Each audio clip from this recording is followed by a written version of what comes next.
2, 1, go.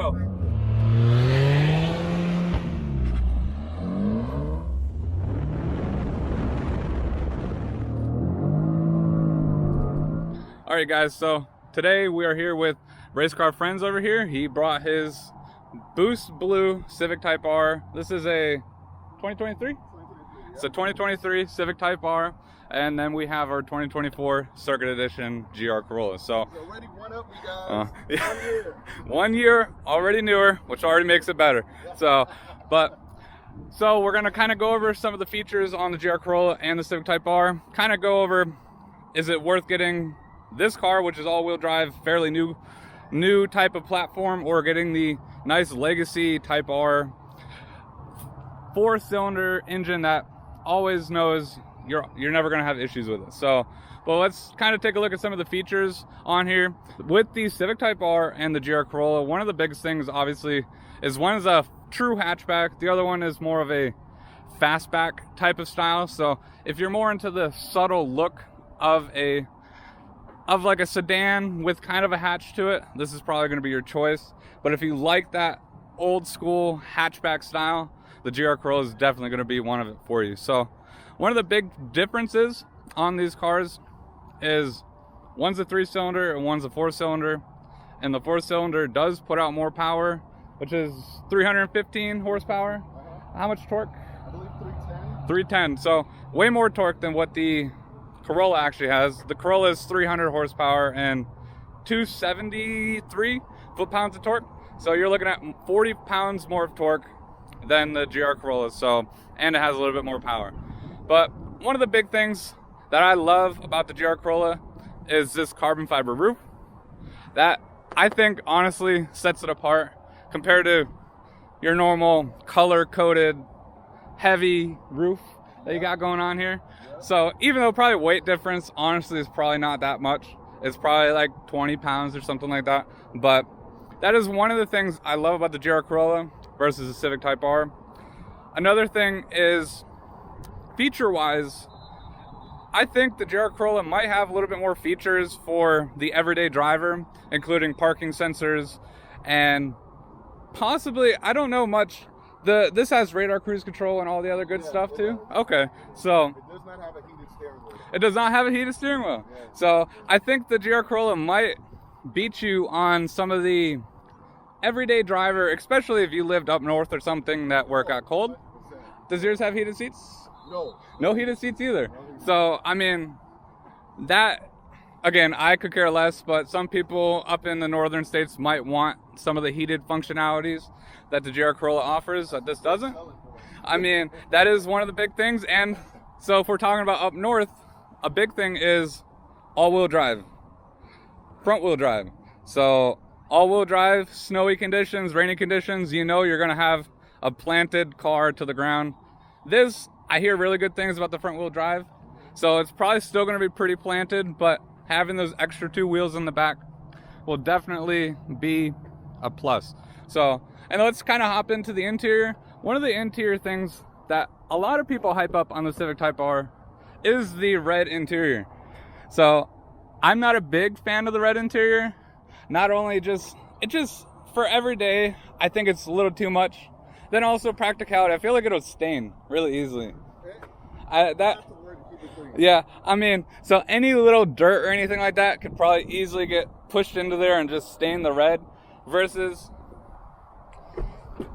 coming over to the GR Corolla, you have a little bit of leather and Alcantara, and everything is pretty much black with just the accent stitching. So that is one thing I love about the GR Corolla, is just how subtle the interior is versus how, I don't want to say obnoxious, but it is pretty good in here. So, and another thing that me and Race Car Friends were just talking about is they cheaped out. If you're going to do a red interior, why don't you go all the way in the back? You just stop at the front 2 seats and the floor, and then the rest is just an afterthought type of thing. That's really the big difference on the interior for these cars. But overall, I have to say they're really both really good cars. But we're actually going to put them to the test and see which one is actually faster on the 0 to 60, and which one and we're gonna see which one's faster 0 to 60, and also which one just handles everyday driving and everything like that. So let's hop into these cars and let's go take a look.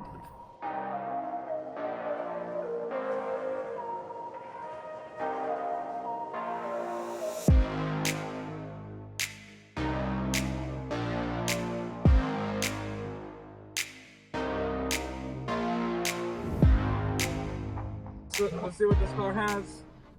We're gonna try 0 to 60. Let's see what it has.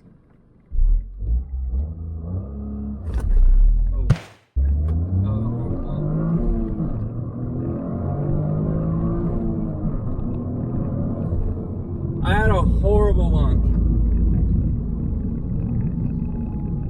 That was 7.5 seconds. All right, let's try it again.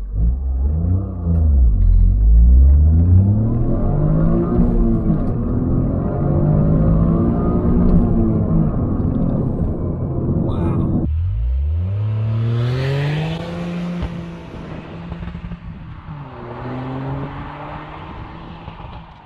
That thing sounded amazing, man.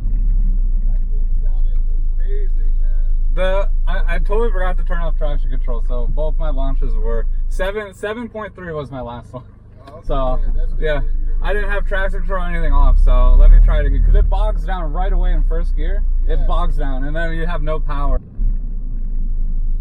The way how it sounds when you take off, it sounds so amazing. I'm like, yeah, I gotta record this. Like, it sounds amazing.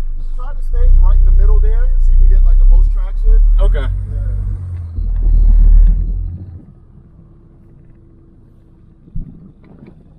All right. Now traction control's turned off, so. You can put the window up. All right.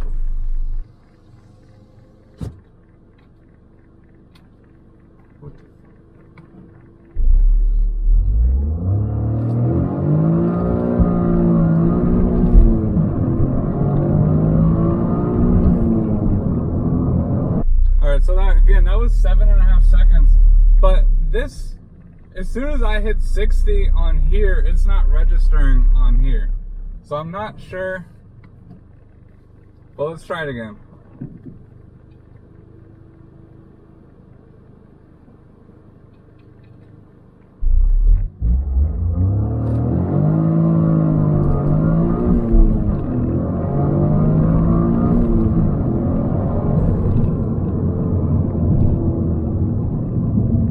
So my last one was 6.19. Launch perfect. I think where you lost time is that you hit the rev limiter, it sounded like. Yeah. No, and but something I noticed too is when I hit 60 on here, it's only registering like 59. So, because it's GPS time, so that's different. Those are always off. This is GPS. So that is one thing that, because at the first couple times I was hitting, like pretty much I hit the red limiter on second and I'm hitting 60, but here it's like, oh, you didn't even hit 60 yet. Yeah, yeah. And so yeah, because trust me, this is actually more accurate because I did it with, when I had my SCI, it has a built-in one and then I used the Cobb one. And when I went to the track had it, the time was in line with this versus what the car was actually telling me. Okay. So they're usually like always on.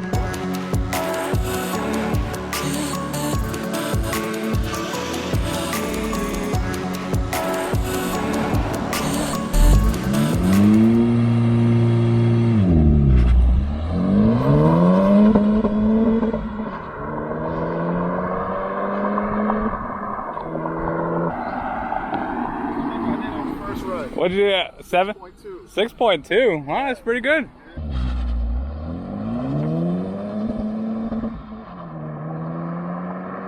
I've only done a few launches on my car, so I haven't done this a bunch. So I probably need a little practice. But he's definitely getting a better launch than I am. It looks like. The car is the gravel. So that's oh, is that what it is? Yeah, same thing. You heard it, right? Yeah. Yep. You just fling in stuff. Yeah. Okay. So 5.70. You got 5.7 seconds? Look. Yeah. I did a 5.8 coming down, but I was gonna wait to tell you. Let's see. Yeah, I just think I need to learn how to launch my car a little better. What the hell? 5.70, 6.11, 5.86. Okay. Yeah. No, you're getting under 6 seconds easily. So. Yeah. Yeah. But I want to do one more. But or we can do this. We can just have like a straight on drag race. Let's try it. Let's see. I'm curious. All right, we're gonna try this again. We got race car friends right next to us. So then on go, we're gonna go. Yeah. All right. It's like 3, 2, 1, and then go. All right, you ready? Uh-huh. All right, 3, 2, 1, go.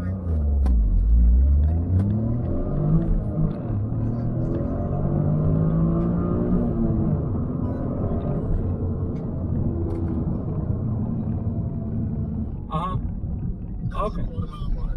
Yeah. So yeah, my launch it's spin like crazy. No. So I think I'm gonna put traction control back on. Okay. 3, 2, 1, go.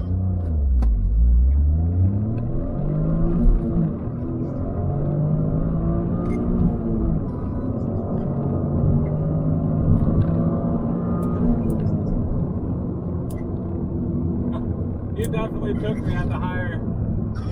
You definitely got me at higher speeds. That's for sure. But barely though, barely. Alright, do you want to call it off? Or do you want me to call it off? You can do it again. Alright. Alright. 3, 2, 1, go.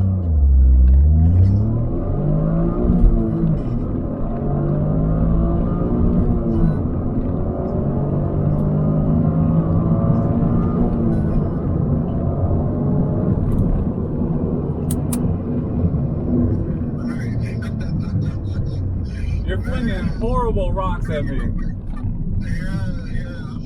felt the rocks, but that one it didn't slip as much as the times when we were doing the 0 to 60. I think we cleared some of the rocks out doing the 0 to 60s. Yeah. All right, guys. So we just went out and did a little drag racing, and we did some 0 to 60 times on these cars, and I was actually a little disappointed in the GR Corolla.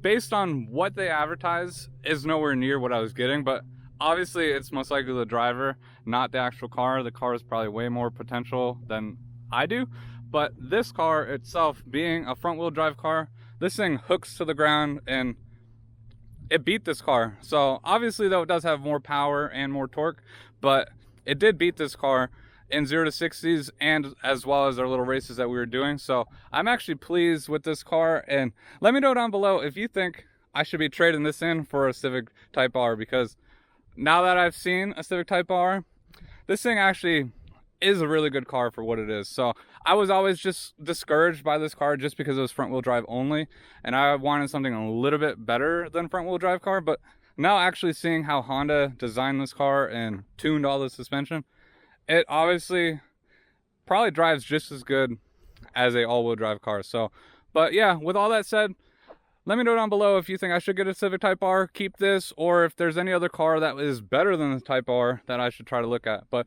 with all that being said, thank you guys so much for watching. If you guys are new, don't forget to smash that like button, subscribe to the channel, and I'll see you guys next time.